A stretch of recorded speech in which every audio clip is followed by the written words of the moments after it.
நட்புல 2 வகை உண்டுங்க. ஒன்று நாமளா தேடி போய் அமைச்சுக்கிற நட்பு, இன்னொன்று நம்மளை தேடி வந்து அமைகிற நட்பு. அண்ணாமலை படத்தில் பார்த்தீங்கன்னா பணக்கார நண்பர் சரத்பாபுவோட ரஜினி அமைத்துக் கொள்கிற ஒரு நட்பு, எளியவரான டீ கடை நடத்தி கொண்டிருக்கிறவர் ஜனகராஜ் ரஜினியோட வச்சிருக்க நட்பு. கதையோட்டத்தில் பார்த்தீங்கன்னா இவங்க 3 பேருமே சந்திச்சுக்கிற மாதிரி ஒரு சீன் இருக்காதுங்க. ஒரு கட்டத்தில் பணக்கார நண்பரான சரத்பாபு தன்னுடைய சுயமரியாதைக்காகவும் தன்னுடைய அந்தஸ்துக்காகவும் ரஜினியை அடிச்சிருவாரு.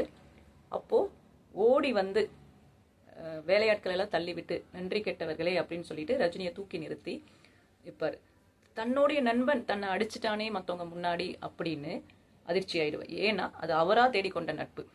ஆனால் சரத்பாபுக்கு அவர் இம்பார்ட்டன்ட் கிடையாது.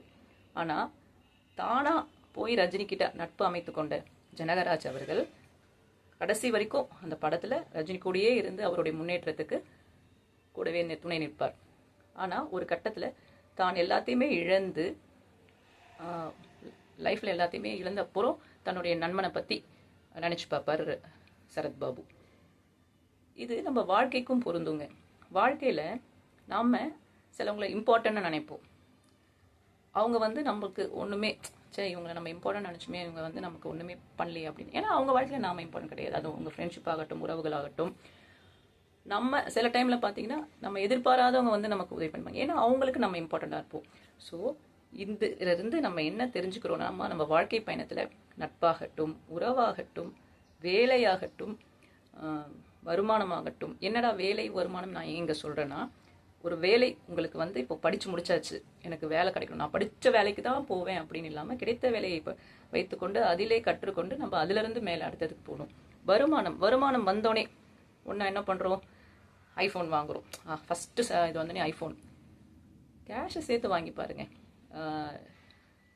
எடுத்த உடனே வருமானம் வந்தோடனே முதலிடும் அந்த வருமானத்தை சேமிக்கணும். அதுக்கப்புறம் தான் நீங்கள் அதிலேருந்து செலவு பண்ணணும்.